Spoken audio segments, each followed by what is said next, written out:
చాలా మంది మన సబ్స్క్రైబర్స్ కానీ మన ఫాలోవర్స్ ఇండియా నుంచి కెనడాకి ప్రోడక్ట్స్ ఎలా ఎక్స్పోర్ట్ చేయాలి, ఏమేం ప్రోడక్ట్స్ ఎక్స్పోర్ట్ చేయాలని అడుగుతున్నారు. సో ఏమేం ప్రోడక్ట్స్ అనేది నెక్స్ట్ వీడియోలో చేస్తా, కానీ ఈ వీడియోలో మాత్రం ఎలా ఎక్స్పోర్ట్ చేయాలో చెప్తాను. సో ఫస్ట్ మీరు ప్రోడక్ట్స్ డిసైడ్ అవ్వండి. నెక్స్ట్ వచ్చేసి ఐఈసీ కోడ్ ఉంటుంది, ఇంపోర్ట్ ఎక్స్పోర్ట్ కోడ్ అని. అది వచ్చేసి డీజీఎఫ్టీ అంటే directorate general of foreign trade. ఆ వెబ్సైట్కి వెళ్ళి మీ పాన్ కార్డ్ నెంబరు, మీ బ్యాంక్ అకౌంట్ నెంబరు అవన్నీ పెట్టేసి మీరు అప్లై చేసుకోవాలి. అది కంపల్సరీ అన్నమాట. దాని తర్వాత మీరు ఇండియాలో బిజినెస్ని రిజిస్ట్రేషన్ చేసుకోవాలి. మీకు ఒక జిఎస్టీ నెంబర్ అనేది వస్తుంది. దాని తర్వాత బయర్స్ని B2B ప్లాట్ఫామ్ ద్వారా మనం ఫైండ్ అవుట్ చేయొచ్చు. లైక్ ఇండియా మార్ట్ కానీ, అలీబాబా కానీ, అలా కొన్ని ఆన్లైన్ వెబ్సైట్స్ ఉంటాయి.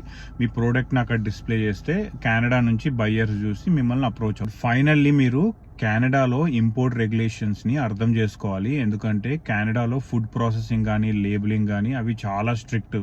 మీరు వాటిని ఫాలో అవుతూ మీ ప్యాకింగ్ అనేది ఉండాలి.